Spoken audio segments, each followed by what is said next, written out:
सिद्धाणं नमो आर्याणं नमो अध्यायाणं नमो लोय सौविसाहूढ़ं। पंच परमेष्टि भगवान की, परम पूज्य आचार्य भगवान योगेंद्र स्वामी की, परम पूज्य आचार्य ब्रह्मदेव सूर्य की, परम पूज्य आचार्य विराग सागर मुनि महाराज की, समय विश्व धर्म की।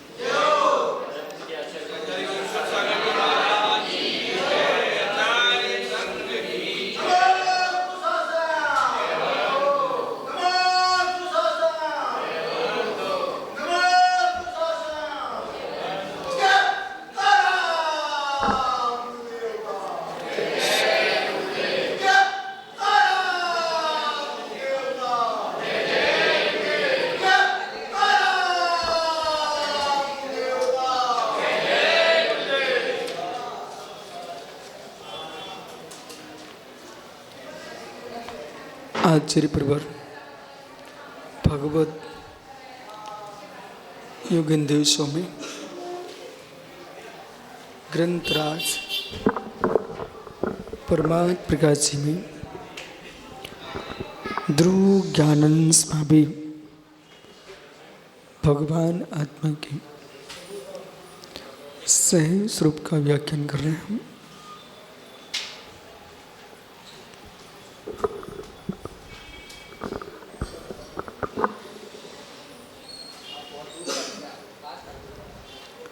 देह से भिन्न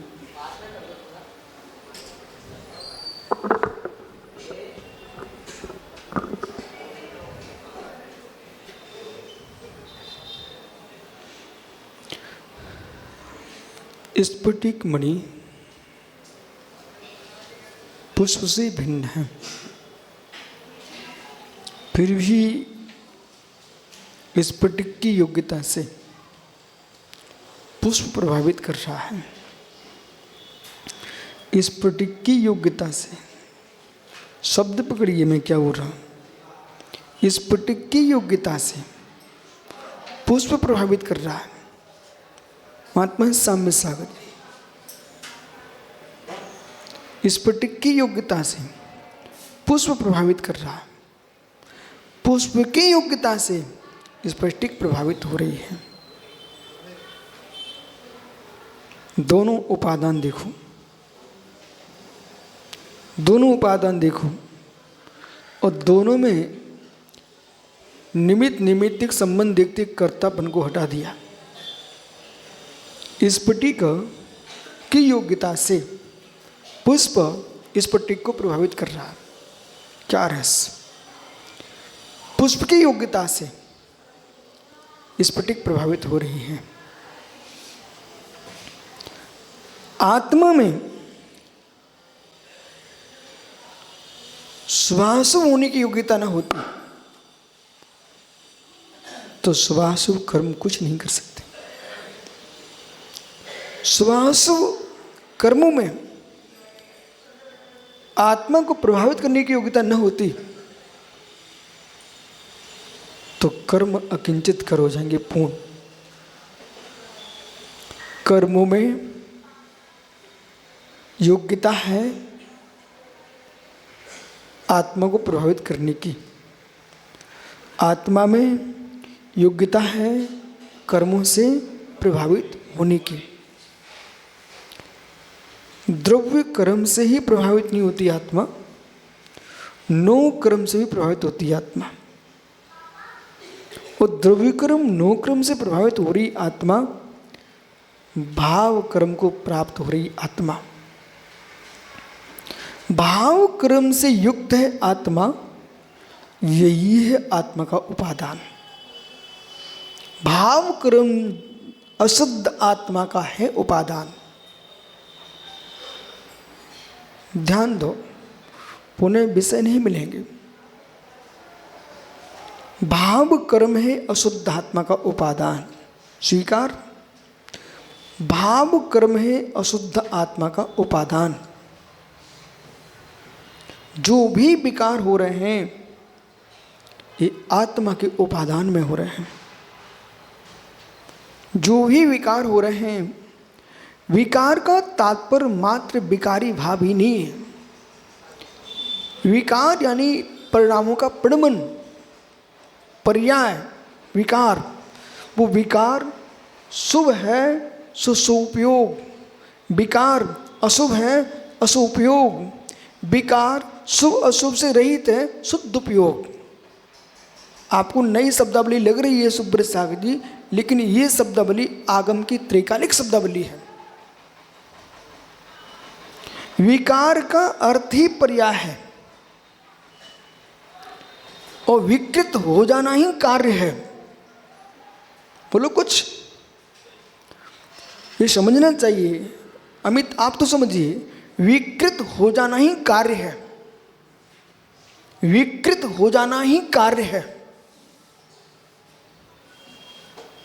जो आत्मा सिद्ध शिला पर सिद्ध बन के बैठी हुई है वो विकृत आत्मा है। क्या आप मानते इस बात को? मानोगे? जो आत्मा सिद्ध बन के सिद्ध शिला पर विराजमान है वो आत्मा विकृत नहीं है क्या? समझो, आप श्रद्धा में डूबे हो इसलिए समझ नहीं पा रहे हो। आप साहित्य के पास जाइए और दर्शन के पास जाइए, विकृत सिद्ध नहीं है क्या? फिर आपको ये शब्द आप मत बोलो, दूसरा शब्द बोल दीजिए ना। यदि मैं दूसरा शब्द बोल सकता हूं, लेकिन आप समझेंगे कब?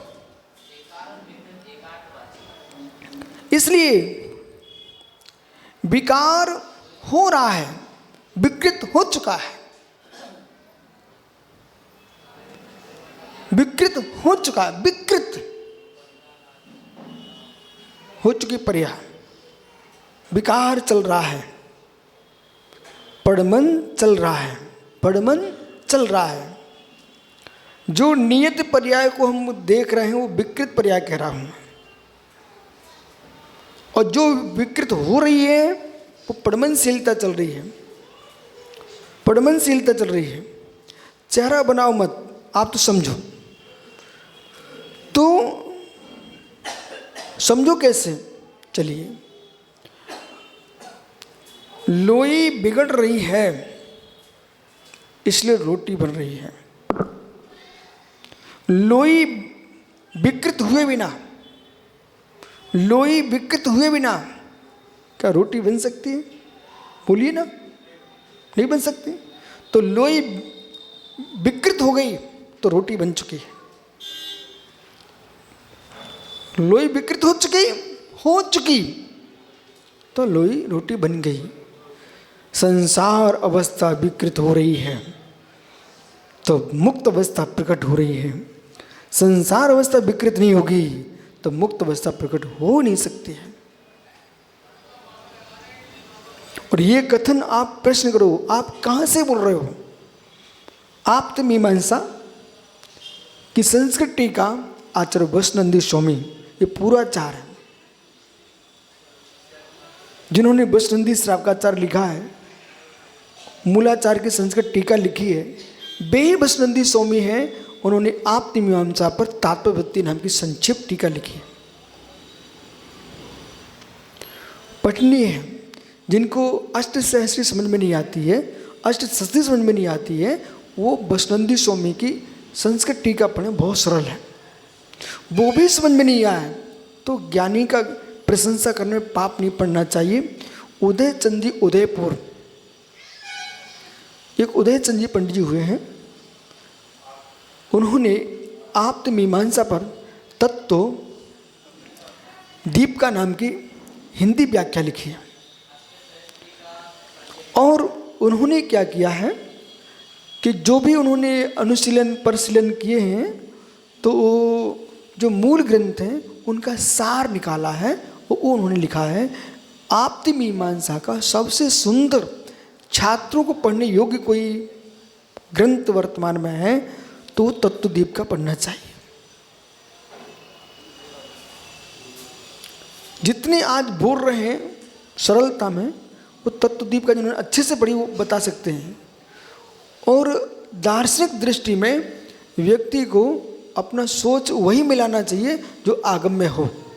निजी सोच मिला दोगे तो आपको बोध होना चाहिए है मिथ्या से बचाने के लिए दर्शन शास्त्र है, और दर्शन शास्त्र को ही तुमने उल्टा कर दिया तो कौन से मिथ्या तुम पटकना चाह रहे हो? बराबर। आइए, तो विकृति यानी विकार यानी पड़मनशीलता, वस्तु विकृत हुए बिना नई पर्याय को उत्पन्न कर ही नहीं सकती है। सिद्ध कोई जीव द्रव्य नहीं है, सिद्ध कोई जीव द्रव्य नहीं है, सिद्ध जीव द्रव्य की शुद्ध पर्याय है। सिद्ध कोई जीव द्रव्य नहीं है। अब आप लोग अच्छे ज्ञानी हो चुके, इसमें आपको बेविषय दे रहा हूं कि जो आपको बिल्कुल झकझोर कर देना चाहिए। सिद्ध भगवान कोई जीव द्रव्य नहीं है, जीव द्रव्य तो चेतन वस्तु है। जो सिद्ध भगवान जो सब जुड़ रहा है, ये सिद्ध भगवान जीव द्रव्य की शुद्ध पर्याय के लिए लिया गा रहे हैं हम। महात्मा जी, सिद्ध भगवान किसके लिए बोला जा रहा है? जीव द्रव्य के लिए बोल रहे हैं क्या आप? सिद्ध भगवान सुनिए ध्यान से, जीव द्रव्य को तुम सिद्ध भगवान बोलते हो तो जो अब्रह्म सेवन करो उसमें भी भगवान है, जो भोजन करो उसमें भी भगवान है, पानी पर उसमें भी भगवान है, यानी नाली में लोड़ रहा है भैंसा उसमें भी भगवान है, सुअर भी भगवान है। ऐसा नहीं है। भगवान किस जीव को कहा जा रहा है? जो शुद्ध पर्याय को प्रकट कर चुका है वो भगवान है, प्रकट परमात्मा, निकल परमात्मा। और जो अरिहंत परमात्मा है वो सकल परमात्मा है, वह अर्ध कर्म से शून्य है, इसलिए अरिहंत परमात्मा। आत्मा सामान्य है, परमात्मा विशेष है। परमात्मा जीव द्रव्य नहीं है, परमात्मा को जीव द्रव्य ने प्राप्त किया है। जीव से रहित परमात्मा नहीं है, जीव से रहित परमात्मा नहीं है, पर जीव द्रव्य मात्र परमात्मा नहीं है। जिसने अशुद्ध अवस्था का क्षय किया है, शुद्ध अवस्था को प्राप्त किया है, ऐसी सिद्ध पर्याय है जीव द्रव्य की स्वभाव द्रोह व्यंजन पर्याय है, उसका नाम चरम शरीरात किंचित न्यून सिद्ध पर्याय। चरम शरीर से किंचित न्यून जो सिद्ध पर्याय है वो जीव द्रव्य की शुद्ध पर्याय है। और नर नरकादि चतुर्शीत लक्ष योनियां, नर नरकादि 84 लाख जो योनियां जीव की है वे जीव द्रव्य की विभाव द्रोह व्यंजन पर्याय है। मत्स्रुत आदि जो है जीव द्रव्य की विभाव गुण व्यंजन पर्याय है। केवल ज्ञान केवल दर्शन जीव द्रव्य की स्वभाव गुण व्यंजन पर्याय है। इन विषयों को वेदों को नहीं जाना जीव ने तो मित्र तुम कहीं भी कुछ भी बोलते रह सकते हो। इसलिए परंपरागत तिलक सम्मान के योग्य पंथ बना करके हम अमुक पंथी हैं ऐसा घोषित करके मुमुक्षु कहलाना, ये तो पर्याय की पूजा अहंकार की। जो तत्व ज्ञान प्राप्त करके तत्व का निर्णय कर रहा है उसे पूजन पाठ से कोई प्रयोजन नहीं है, वो तो अपने तत्व के निर्णय में लीन ऐसा मुमुक्षु योगी है। बहुत सारे लोग मात समय सार की भाषा सुनने के लिए बैठते हैं, धनपति लोग, और वहाँ बैठे हुए मात्र उन्हें समझदार कोई ज्ञान नहीं है, कोई ज्ञान नहीं है, मात्र सुन रहे हैं बेचारे। बस एक ग्रुप में समूह बनाना है सो तिलक लगाते रहते हमारा ग्रुप बढ़ाइए आप तो। लेकिन मित्र इस समय सार ग्रुप बढ़ाने का समय सार नहीं है। इन पर्यायधारियों को असमान जाति पर्यायों का संग्रह करना ये समय सार का विषय नहीं बनता। असमान जाति पर्याय का विनाश करके शुद्ध पर्याय को प्रकटना ये समय सार का विषय है। इसलिए समझो मित्र,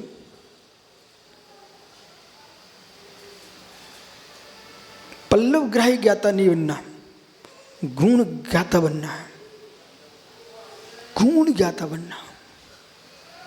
और गुण ज्ञाता बनोगे तो मालूम, वो भाई पीयूष प्रश्न करने लग गया, कोई भी प्रश्न करने लग जाए, बोले विकृत कहेंगे तो कैसे सिद्ध होंगे, विकृत कहेंगे तो कैसे सिद्ध कहेंगे। अरे संसार के कर्म की विकृति की अपेक्षा से विकृत नहीं कह रहा हूं। यहाँ विकृत का मतलब है पड़मनशीलता, और पड़मनशीलता की नियतता, नियत प्रकार प्रकट हो चुकी उनकी सिद्धों की। तो कार्य जो है, रोटी लोई की अपेक्षा से रोटी कार्य है, लोई की अपेक्षा से रोटी कार्य है, ठीक है। तो लोई का विकृतपना रोटी है, ये पूर्ण विकृत हो चुकी है, अब सो रोटी बनी बैठी हुई है, कार्य। ऐसे ही संसार में राग देश मोह ये विकृत परिणाम थे, इन विकृत परिणामों को विकृत कर दिया, इन विकृत परिणामों को विकृत कर दिया, पूर्ण विकृत कर दिया। वो किस में हो रहे थे? ज्ञान दर्शन में। तो ज्ञान दर्शन से विकृत परिणामों को हटा दिया, उनको विकृत कर दिया, तो शुद्ध ज्ञान दर्शन प्रकट हो गया है। ये पर्याय की परमनशीलता है, शुद्ध ज्ञान शुद्ध दर्शन।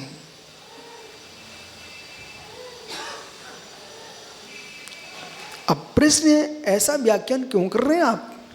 इसलिए कर रहा हूं, एक महिला आदर्श पत्रिका आती थी, आती क्या आजकल? महिला आदर्श। सो महिला आदर्श पत्रिका में महासभा से छपती थी। उसका काम था कि प्रत्येक अंक में नए नए पकवान लिख के आना। कौन सा पकवान कैसे बनता है, बस।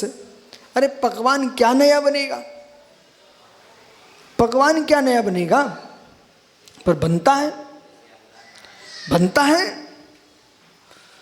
बोले कितने प्रकार के मंगोड़े बना रहे हैं, कितने प्रकार के पकोड़े बना रहे हैं, वे माताएं फुर्सत में बैठी हैं। सो कुछ से कुछ, कहीं कोई भाजी, कहीं की पालक, कहीं की धनिया, कहीं की पत्ती मिला मिलू करके बोले नई नई पकौड़े बना दिए उन्होंने, ठीक है। तो ये क्या हुआ? अरे सामग्री है, सामग्री है, संयोजन तुम्हारा है,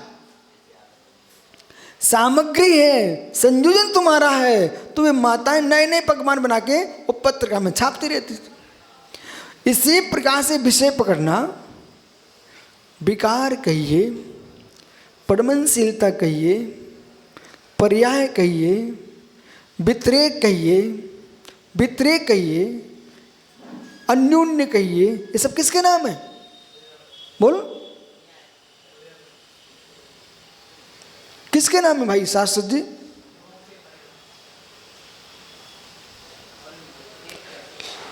व्यतिरेक। पहले समझो मित्र, आपका काम ये हो चुका, मैं पूरा समझ चुका हूं, तुम्हें अलग से बोलना ही है। जो मैं व्यतिरेक कह रहा हूं, क्या आचार्यों ने पर्याय को व्यतिरेक शब्द से संबोधित नहीं किया? इसलिए नहीं पूछ रहा हूं, जितना प्रश्न उतना उत्तर, बस बस, आगे कुछ नहीं पूछना मुझे। क्या इसमें क्या होता है, ये सुनने वाले शंका में चले जाते हैं, क्या महाराज जी आचार्य महाराज गलत बोल रहे हैं क्या? आपसे जितना प्रश्न उतना उत्तर दो, ऐसा बोलना मत सीखो। विशेषता यही है, बहुत बड़ी विशेषता है। जितना बोले उतना बताइए, अधिक पूछे तो अधिक बताइए, ये विशेषता है। मैं भी इतना पूछा मात्र, क्या पर्याय को व्यतिरेक शब्द से आगम में संबोधित नहीं किया? सुनते जान भैया जैन साहब की बात है, ठीक है। क्या द्रव्य को अन्वय के रूप में स्वीकार नहीं किया? क्या गुणों को अन्वय के रूप में स्वीकार नहीं किया? किया है। गुणों को भी शैभव गुण, गुण कैसे हैं? स्वभावी हैं। और कृमरत्न पर्याय, वितरेकण पर्याय। तो ये सब आलाप पद्धति से लेकर के श्री पद्म प्रमलधारी देव सुब्रत सागर, आप तो डंके जोड़ आचार्यों के नाम लेना, परंतु जिनको पढ़ा उन्हीं के नाम लेना, नहीं लोग पकड़ लेंगे। आचार्य प्रवर पदम प्रमलधारी पदम प्रमलधारी देव श्री नियम सार जी की संस्कृत टीका में, और उनकी टीका की जो पद्धति है, अमृतचंद स्वामी ने श्री समय सार जी पर आत्मख्याति टीका कलशात्मक लिखी हुई है। ऐसे ही पद्म प्रमलधारी देव ने नियम सार की टीका कलशात्मक लिखी हुई। बेटा बड़े सुंदर सुंदर छंदों का प्रयोग किया है पद्म प्रमलधारी देव ने, और वहाँ उन्होंने जैसा आलाप पद्धति में विषय का विवरण किया गया है, ऐसा पद्म प्रमलधारी देव ने पूरी आलाप पद्धति जैसा विवरण किया है। कहाँ पर? नियम सार जी की टीका में। और आपका कहीं मन करे तो नियम सार जी की मूल जो टीका है पद्म प्रमलधारी देव का अध्ययन करें। जिनको वो समझ में नहीं आया तो तुम नियम देशना पढ़ लो भाई। नियम देशना में एक भी शब्द छूटा नहीं है, ठीक है।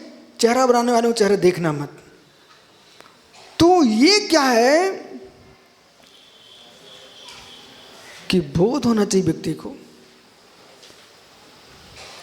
तब तक ज्ञान बढ़ता शाश्वत जब तक व्यक्ति जिज्ञासु रहता है।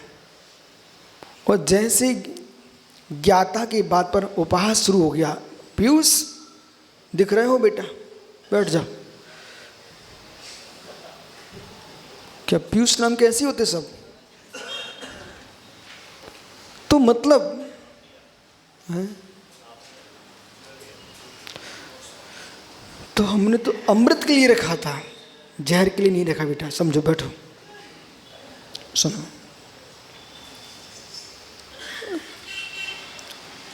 यदि विषय सुनकर के सिर भन्नाता है तो क्षमता की कमी है, और प्रसन्नता होती है तो जिज्ञासा की बहुलता है, और उपहास होता है तो फिर अजीर्ण हो चुका है। 3 बातें नोट कर लो, बोला अजीर्ण हो चुका है। तो 3 बातें ध्यान रखना, स्वप्न में भी नहीं, हर समय।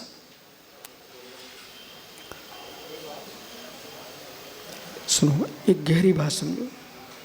वो डॉक्टर सुधीर हैं, इनके पास मरीज आया, ठीक है। वो मरीज आया, उन्होंने बड़ी औषधि बता दी, गंभीर होके उसने स्वीकार कर ली। थोड़ी वो उसी रोग का मरीज फिर से आया, उन्होंने क्या बोल दिया, माँ के दूध को निकाल करके इसको उसमें दवाई दे देना। तो जो बड़ा मरीज था, जिससे 1000 रुपये फीस लग चुके थे, और उस आदमी से 5 रुपये लिए मात्र उन्होंने, तो बड़ा आदमी, बड़ा मरीज हंसने लगा। बोले, वो कहता, सौम्य सार देखो ये क्या बोल रहे हैं, पर इन्हें पता होना चाहिए था तुम्हारी उम्र 24 साल की है। जिसको माँ के दूध में आंचल का दूध निकाल के दवाई दी जा रही है, उसकी उम्र 1 वर्ष का बच्चा है। और हमारे संपूर्ण ग्रंथों में ये भेद है, उम्र का, पद का, व्यवस्था का, बुद्धि का, तदनुसार औषधि, तदनुसार दंड। पूरे विश्व में तदनुसार औषधि, तदनुसार दंड और तदनुसार संयम का पालन योग्यता पर होता है। वो अयोग्य आदमी के हाथ में सौंप दो तो उसको मार देगा। इसलिए हमने नियम देशना कहा था, इसलिए नियम देशना कहा था। ज्ञानमती माता जी ने भी एक संस्कृत टीका लिखी हुई है, ठीक है। उन्होंने स्यादबाद चंद्रिका करके नियम सार पर टीका लिखी है। लेकिन जो रोचक दृष्टि बनाई है आचार्य पद्म प्रमलधारी देव ने, वो बहुत गहरी है, बहुत गहरी है। औषधि हो जाए और रुचिकर हो जाए तो और आनंद है, क्यों निसंग सकते। औषधि हो जाए और रुचिकर हो जाए।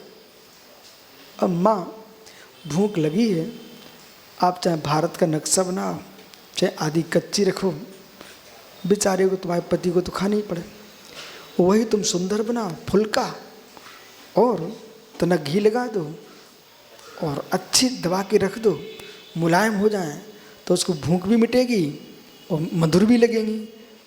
इसी प्रकार से तत्व ज्ञान है। अब जैसा विद्वान फंस जाए मनोज, सुनना तो पड़ेगी 10 दिन, सुनना तो पड़ेगी, क्या कर सकते हैं। अब देखो सुब्रत साहब, अपना तो स्पष्ट कहना है कि जो श्रावक जिस मुनि संघ का चातुर्मास करा रहा है भाग्यवान है। फिर भी आपको विधि द्रव्य दात्री पात्र से तत्विश्वास में भेद तो करना ही पड़ेगा, वो तो करना ही पड़ेगा। बोलो पीयूष, करना ही पड़ेगा। और नहीं करते हो तो तुमको वस्तु स्वभाव का ज्ञान नहीं है। हम लोग निगोदिया में और सिद्धों में भेद नहीं करते जीवत्व की अपेक्षा, लेकिन खरगोश में, गधे में भेद नहीं करेंगे तो गधे के ऊपर ईंटें लादी जा सकती हैं, खरगोश को खिलाई जा सकता है, ईंटें नहीं लादी जा सकती। तो पर्याय की प्रत्यसत्ति का भी ज्ञान होना चाहिए, पर्याय की प्रत्यसत्ति का ज्ञान होना चाहिए। जिन्हें पर्याय की प्रत्यसत्ति, आयु की प्रत्यसत्ति, गुणों की प्रत्यसत्ति, इन सब का ज्ञान नहीं है, वे जीव अनर्थ कर देंगे। इन सब का ज्ञान होना चाहिए। जयेंद्र सागर जी, बालक एक धारा में बोलना प्रारंभ किया, वक्ता को श्रोताओं की प्रत्यसत्ति का बोध होना चाहिए। धर्म सभा है कि नेता की सभा है, ये सारा भेद करना पड़ेगा बेटा। कहाँ हमें जोर देना, कहीं नहीं देना है, और किस प्रकार की भाषा का प्रयोग करना कि नहीं करना है, ये हमें देखना है कि मैं प्रभावक हूँ कि नहीं, तो ये अपने प्रभाव का विषय है। ये हमें देखना है कि श्रोता हमारे शांति से सुन रहे कि नहीं, इनका हृदय क्या बोल रहा है, ये तुम्हारी दया है। जैन ग्रंथकर्ता वो अन्य ग्रंथकर्ता में यही विशेषता रही है, उन्होंने विद्युता का प्रयोग करके दिखाया और जैन आचार्यों ने करुणा का प्रयोग करके दिखाया। बोलो बालक, क्योंकि हम सारे साहित्य पढ़ रहे हैं, जितने उच्च कोटि के लोगों ने साहित्य लिख के रखे ना, हमने कादम्बरी तक देखा बेटा, रघुवंश, कादम्बरी, मेघदूत, समझे ना, ये सब हमने अध्ययन किए। पारसबुध है, यदि उपनिषद में है तो समय सार देखो। अध्ययन करके जब बैठोगे ना गद्दी पर हंसी, फिर बेटा तैयारियां तुम्हें तैयार देखेंगी, तैयारियां भग जाएंगी। जिनके स्वयं के चेहरे सुंदर हैं, सुब्रत सागर जी, उन्हें तो पुष्प माला ही उन्हें देख करके मुस्कुरा रही हैं। वे सोचती हैं कि इसके गले में मैं आ जाऊं। सजे बे जो सजे नहीं हैं, सजे बे जो सजे नहीं हैं, स्वयं ही सजे हैं, उन्हें क्या सजना है।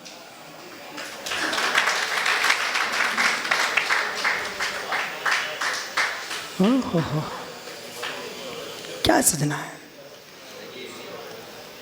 यदि पर्याय रही तो मैंने विचार किया सुब्रत साहब एक बार भक्तांबर और एक बार 10 भक्ति पर प्रवचन करना है। लोगों को खांसी आ गई, इस बात को सुनते ही खांसी आ गई लोगों को। 10 भक्ति पर और भक्तांबर जी पर प्रवचन करना है। बड़ौद में एक सज्जन आए थे, गुरु जी जैसे समय सार पर आपकी देशना है, भक्तांबर पर भी है क्या? तो लोगों को आशाएं करूँगा, पर्याय रही तो कितनी खांसी आ जाए तब भी करूँगा।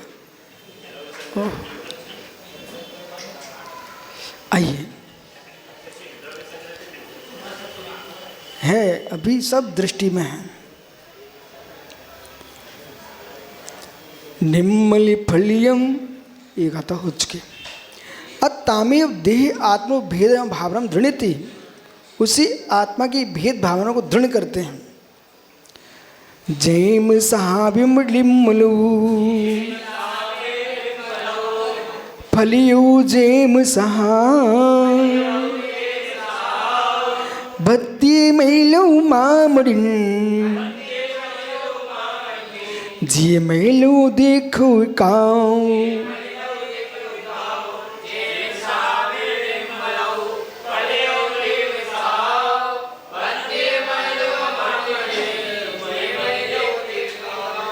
जेम साम निर्मलो, जैसा निर्मल स्वभाव है। फलिए मणु चाहो, जैसे स्फटिक मणि का स्वभाव निर्मल है। भृत्य मैलो मामणि भ्रांतम मलिनम मामनुष्यो जीवमलम दृष्टि कायम। क्या गहरा सूत लिख दिया। आइए सतीश बाबू, समझोगे तो ही समझ में आएगा, ना समझो को समझ में आ ही नहीं सकता। अशुद्ध स्वभाव की व्याख्या कर रहे हैं। शुद्ध स्वभाव, और शुद्ध स्वभाव बोला क्या कह रहे हैं? स्फटिक मणि नीली पीली जो दिख रही थी वो अपने कारण नहीं है,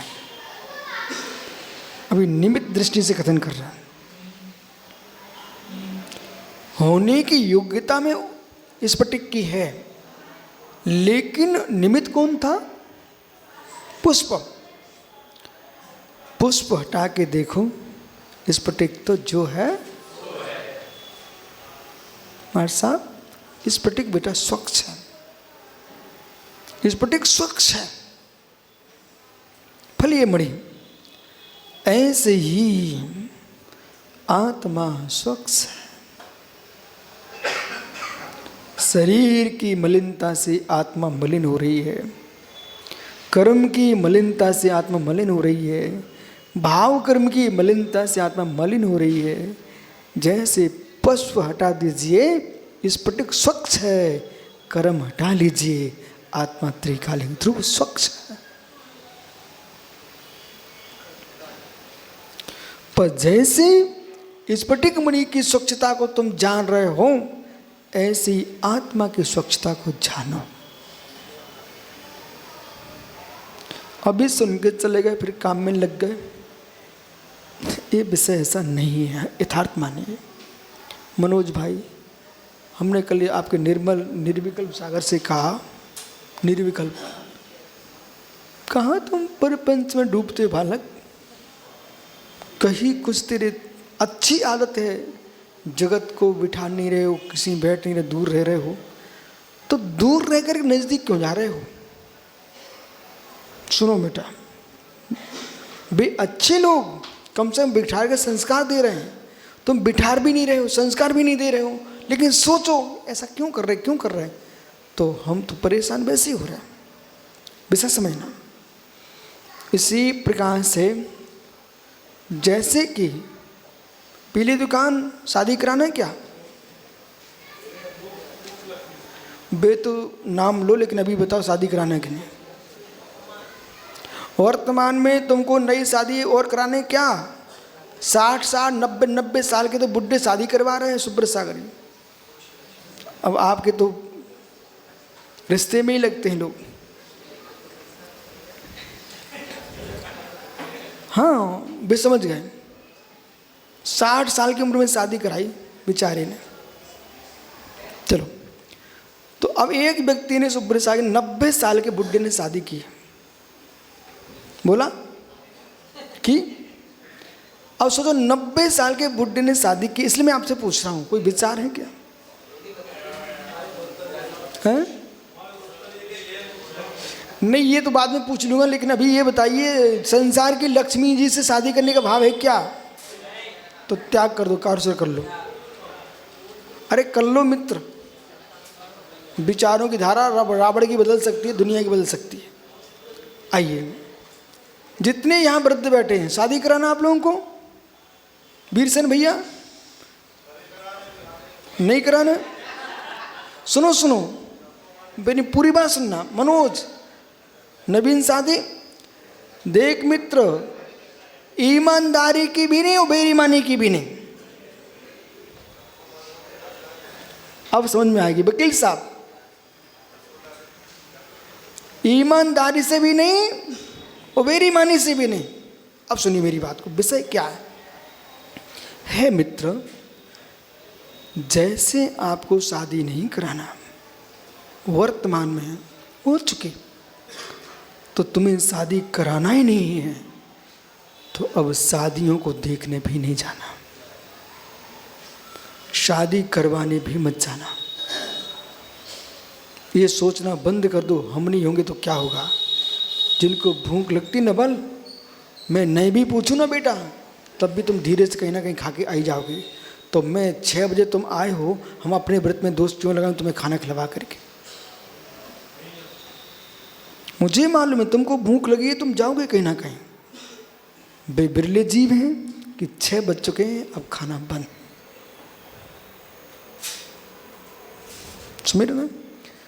आप चिंता मत करो उस पीली दुकान भैया भागचंद जी, जिन्हें शादी करना है वे कर लेंगे। अपन को विचार के काम में अनुमोदना भी करने नहीं जाना।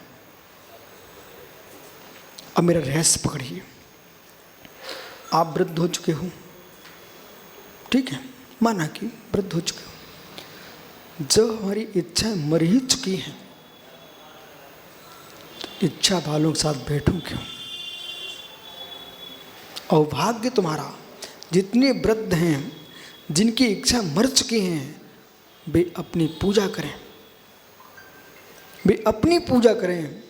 ऐसा सौभाग्य मुझे प्राप्त हो चुका है।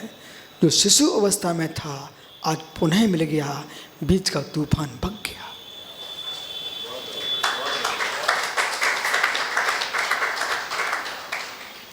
अब गलते गलते सड़ते सड़ते खेत में देखा मैंने, गलते गलते सड़ते सड़ते खेत में देखा मैंने, अमित किसान ने सड़े गन्ने की गांठ को भी गाड़ दिया, उसमें नया अंकुर आ गया। गलते गलते सड़ते सड़ते अहो वृद्धो तुम मुस्कुराओ, इसको भी तुम धर्म ध्यान में लगा दोगे, तुमको मोक्ष की कलिका मिलेगी।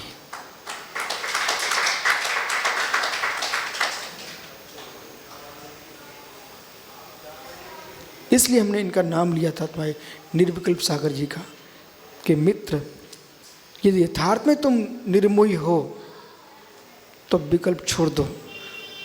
मोक्ष का विकल्प मोक्ष नहीं देता, पर विकल्प क्या मोक्ष देंगे? बोलो बालक।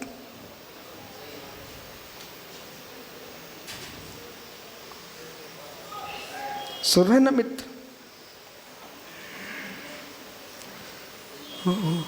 नीति बोलूं, ये बातें साधुओं को ही शोभा देती हैं, राजाओं को नहीं।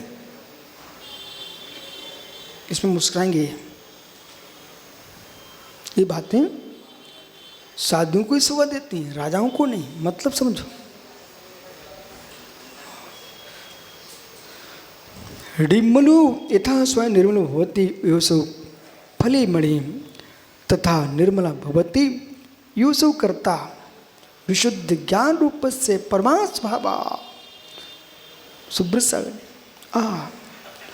यहाँ गर्दर की गद्दी बैठने पर ये ज्ञान की प्रिया धक्का मारती है, वे ज्ञान की प्रिया धक्का मारती है। बोले ये ग्रंथ की गाथाएं सामने टकरानी। आप रहस्य बोल रहा हूँ मैं अंदर का। बोले श्री धमला जी टकरा रही, तो कभी कषाय पहाड़, कभी द्रव्य संग्रह, ये सब ग्रंथ एक एक धक्का मार रहे हैं। तो अब कल्पना करो सुरत केवली के पास क्या धक्के चलते होंगे।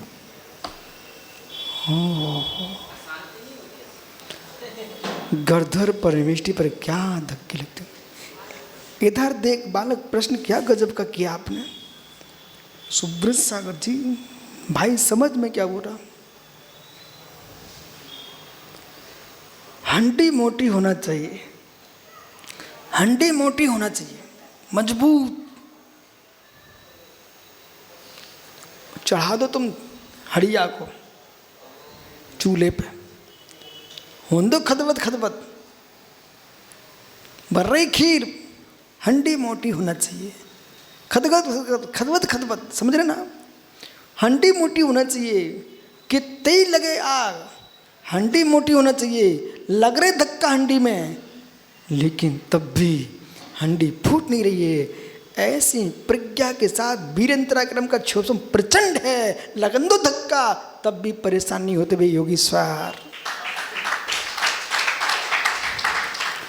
अब इनके वीरेंद्राक्रम के क्षोभम चुटकू से वो ज्ञान बढ़ गया, दूसरे दिन पागल। सुन लेना आप, पीयूष विश्वास मान बेटा, मैं आप में दोष थोड़ी देखता हूं, कभी नहीं देखता हूं। मैं ये देखता हूं हंडी कमजोर है, सो फूट न जाए तरी, सो तुम भग देते हो। बड़ा पीयूष से पता नहीं चलता कब खिसक जाता है। तो बेटा हंडी कमजोर है, हंडी मजबूत करो। आगम तो आता ही नहीं है, बोले हमें झुलसने ही नहीं है। लेकिन बेटा यदि कमजोर है, तुम घर में कभी दाल बनते देखा आगम? पक्का। तो तुम्हारी माँ सीधी की सीधी दाल बना के लिए बटलोई रख देती है, भगोनिया बटलोई बोलते हैं, तपेली, ठीक है, सीधी सीधी भगोनिया रख देती है कि उससे नीचे तरी लगाती है। सच्ची बहू रानी होगी तेरी माँ, समझदार, तब तो मिट्टी की तरी लगाएगी। और ना समझ है तो ऐसी सीधी रख देगी, और कुछ दिन बाद तुम्हारे पिताजी को फिर से खरीद के लाना पड़ेगी। कितनी मोटी कढ़ाई हो, रवसेन जी, वीरसेन जी, कितनी मोटी कढ़ाई हो लोहे की, तब भी समझदार मिठिया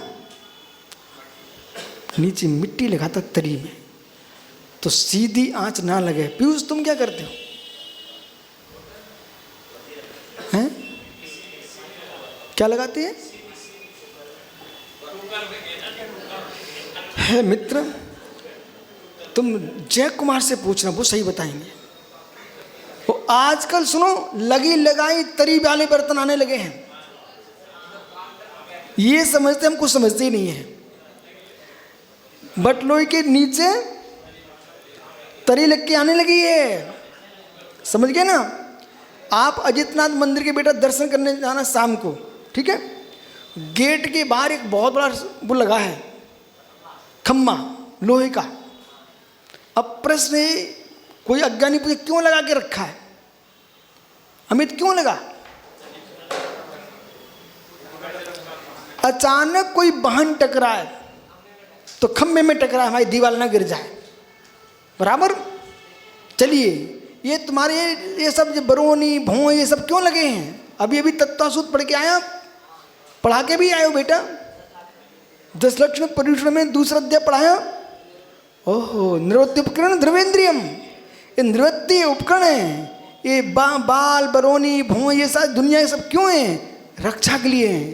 तो इसी प्रकार से जो तरी है ना, तरी सीधी आंच ना लगे, माता बोलो ना आप लोग, सीधी आंच ना लगे तो तरी लगा दी है, जिससे बटलोई जल्दी जल्दी फूट न जाए, नष्ट न हो जाए, तरी लगा के रखी, बराबर। ऐसे ही ज्ञान प्राप्ति के लिए, निर्णय के लिए वीरेंद्राक्रम की तरी होगी, वे ही समझ पाएंगे, अंत सिर फट जाएंगे। आइए, चूल्हा भी जल जाता है तो कोसो निर्मल होती, स्वाभिनी भवती कोसो, स्फटिक मणिते निर्मल भवती कोसो करता विशुद्ध ज्ञान दर्शन परमात्मा स्वभावा, विशुद्ध ज्ञान दर्शन परमात्मा स्वभावती मैलियो पूर्वक आत्म स्वभावम कर्मतापन्नम भ्रांत्या, कर्म से आपन भ्रांता मलिनम मां मनुष्य जीव। हे जीव, हे जीव, आप जो है स्फटिक मणि को मलिन मत मानो, मलिनता पुष्प के कारण है, ऐसी आत्मा को मलिन मत मानो, निभ्रांत हो जाइए। किम कृत्ता मैलम देखवी मलिनम दृष्टा, आत्मा को रागादिक भाव से मलिन देख करके इसे मलिन ही मत मानो। कम निर्मलम शुद्ध उद्देक स परमात्म पदार्थ विलक्षणम, शुद्ध उद्देक स्वभाव परमात्म पदार्थ से विलक्षण कायते प्राय, जो शरीर है, कर्म है, असमान जाति पर्याय है, इनके कारण मलिनता है, आत्मा के स्वभाव में मलिनता नहीं है। कैसे? पूर्वोक्त भेद भावना रक्तादि दृष्टांत व्यक्ति करोति। रक्त आदि के माध्यम से 4 द्वार सूत्र में दृष्टांत कह रहे हैं। बोले क्या?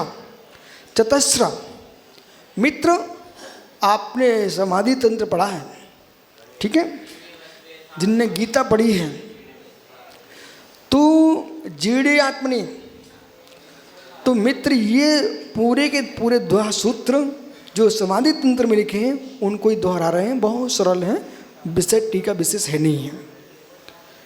रक्ते बत्ते जेम बुहु देवण मन्नीर देयम रत्ते नाणी तहा अपाण मन्नीर जिन्न विभत्त जेम बुहु देवण बन्ने जिन दे जिन्न नाणी तहा अन्न मन्ने जिन बत्तो पंडे जेम बुहु नई मन्ने नट्ठू नट्टे दे नाणी तहा अपन मन्ने नट्ठू भिन्नु बत्तू जेम जिया देव मन्ने नाणी देव विन्नु नाणी तहा अपम मन्ने जा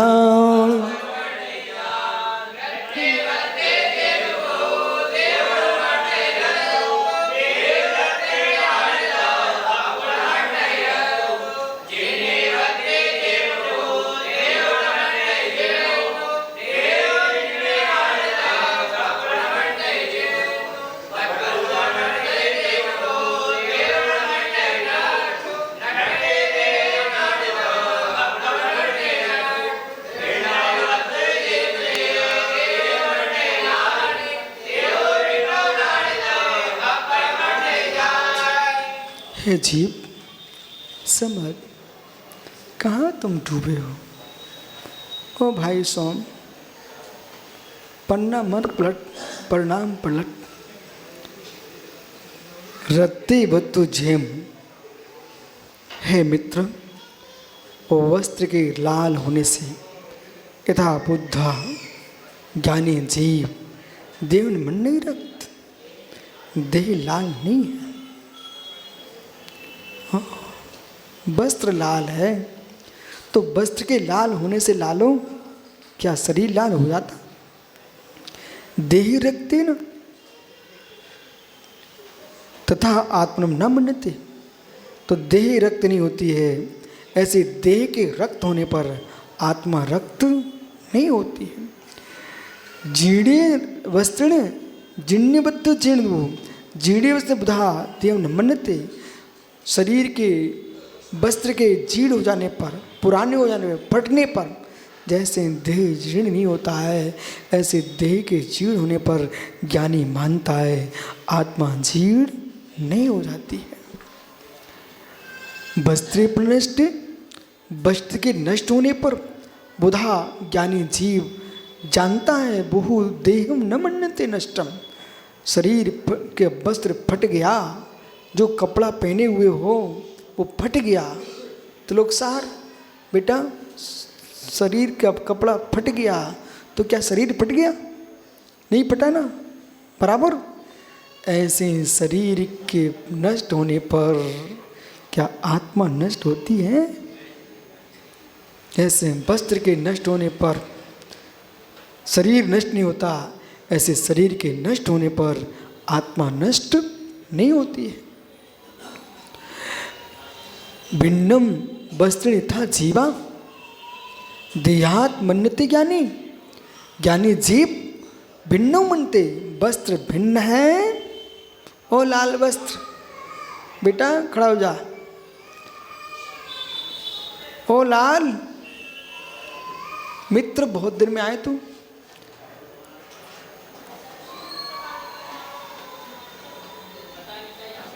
हाँ कोई बात नहीं है। बेटा पता ही तो नहीं होता इसलिए तो भटक रहा जीव। पता ही चल जाए तो क्यों भटके। तू तो बहुत छोटा है। हमारे भोला को 25 साल तो हो गए, आज तक पता नहीं चला बेचारे को। वो 80 साल का हो जाए तब भी 25 साल बोलेगा वो। आइए, लाल बेटा, लाल वस्त्र लाल हैं कि शरीर लाल है? वस्त्र लाल है। तो वस्त्र लाल होने से क्या शरीर लाल हो गया? ऐसे शरीर के लाल होने से आत्मा लाल नहीं होती। मित्र, वस्त्र नष्ट हो जाए तो क्या आत्मा नष्ट हो जाएगी? शरीर नष्ट हो जाएगा? ऐसे शरीर के नष्ट होने पर आत्मा नष्ट नहीं होती है। ऐसा जो जानता है, जो मानता है, वही ज्ञानी है। बैठ जा बेटा। और टोपी देखो, हाथ जोड़ लिए। टोपी का तो हाथ जोड़ लिए। हे मित्र, ये टोपी शरीर है कि शरीर टोपी है? हैं? शरीर टोपी है कि टोपी शरीर है? न शरीर टोपी है न टोपी शरीर है। न शरीर से भिन्न टोपी, टोपी से भिन्न शरीर, ऐसे ही आत्मा से भिन्न देह और देह से भिन्न आत्मा है। भिन्न वस्तुतः जीव देहात्मन्यते, देह भिन्नम ज्ञानिता आत्मम मन्यते। जैसे देह से भिन्न जीव ज्ञानी मानता है वस्त्र को, ऐसे मनोज भटको भटको भटको, मांगो इच्छा दीक्षा की भीख मांगो देवी से, धिक्कार हो। जब शरीर से भिन्न वस्त्र शरीर नहीं हो सकता है तो आत्मा से भिन्न पर वस्तु, निज आत्मा से भिन्न प्रत्येक आत्मा है। भीख मांगता फिर रहा बेचारा। वो महारानी बन के कह रही देवी है, शांति से बैठो, दीक्षा मिच्छा नहीं लेना। क्या संसार की दशा है। ये मनोज तो ऐसे हंस रहा है बिना काम का बेचारा कि जैसे वे पूरा आज ही दीक्षा लेने वाले हों। हे चाकर, सासू की बिटिया का धिक्कार हो, धिक्कार हो, धिक्कार हो। क्या कर सकते हो? मुस्कुरा लो, करोगे क्या? कुछ नहीं कर सकते हो। यथा कोपी विहारी, तो बोला 25 साल हो गए। विहारी ज्ञानी रक्ते वस्ते जीर्णे वस्ते नष्टे स्वकीय वस्ते स्वकीय देहम रक्तम जीर्णम न मन्नन्ते। विहारी जीव कपड़े के रंगे होने पर, वस्त्र के जीर्ण होने पर, वस्त्र के नष्ट होने पर स्वकीय देहम रक्तम जीर्णम नष्टम न मन्यते। जैसे जीर्ण रक्त नष्ट नहीं मानता है, तथा वीतरांग निर्विकल्प संवेद ज्ञानी, ऐसे वीतरांग निर्विकल्प संवेद ज्ञानी देहे रक्ते जीर्णे नष्टे सती, देह के रक्त जीर्ण नष्ट होने पर भी विभारण देह स्थापना भी, विभार में से देह में स्थित होने पर भी वीतराग रूप परमात्मा में शुद्ध निश्चय नहीं न, वीतराग परमानंद शुद्ध निश्चय से देह भिन्नम, देह से भिन्न, रक्तम जीर्णम नष्टम ना मन्यते। नष्ट जीर्ण भिन्न ऐसे मित्र नहीं मानता है।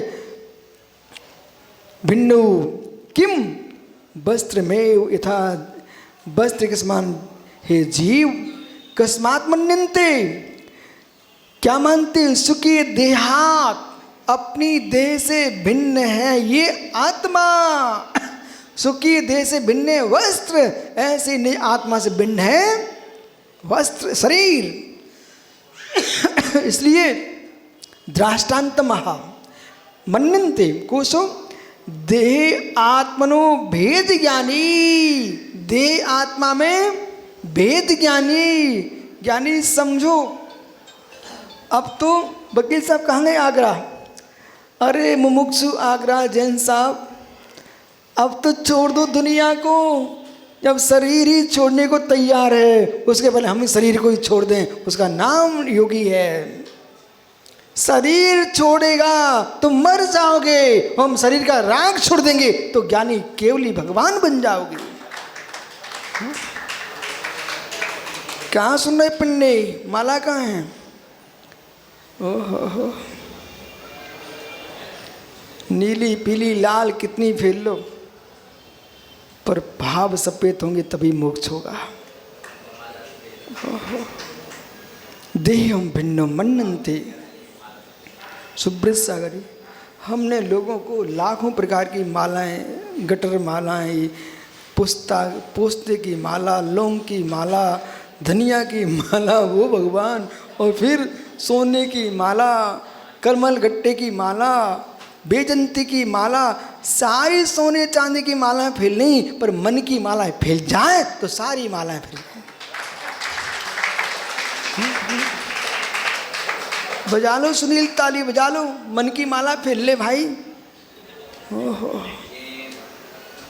कमपी फैल ले भाई, फैल ले, चातुर्मास की सफलता मिल जाएगी। मन की माला फैल ले भाई। ओहो, मन को अपने मार ले बस हो गया भजन, आदत बुरी संभाल ले बस हो गया भजन। हंसी, मन को अपने मार ले बस हो गया भजन। पीयूष सोचता कि कब दिन आए तुम्हारी गोद भर दें, भोले से कब तक थाली पकड़ते रहोगे। देह पी कस्मात निश्चयेन देव लक्षणात् देह से विपरीत विभारणे देश आत्म सहज शुद्ध परमानंदिक स्वभाव, शेष शुद्ध परमानंदिक स्वभाव निज परमात्मा भी जानेगी ही ती भावार्था। जैसे देह से भिन्न वस्त्र आदि हैं, ऐसे मित्र आत्मा देह से भिन्न है, ऐसा जानो, ऐसा मानो, यही मोक्ष मार्ग है। शेष आगे विचार करेंगे। अमित, कब तक भटकेगा ज्ञानी चिरगांव? आत्मा स्वभावम परिभाव भिन्नम, आत्मा स्वभावम परिभाव। आत्मा का स्वभाव परिभाव अत्यंत भिन्न। महावीर स्वामी की नमो रियंताड़म, नमो सिद्धाण, नमो हरियाणम, मध्यान्ह सोत्साहम तप्राणिक स्वाध्य निष्ठापन क्रियम पूर्वाचार्य स्पर्शार्थम भाव स्मितम श्री श्रुतभक्ति काश्यम कुर्वहम।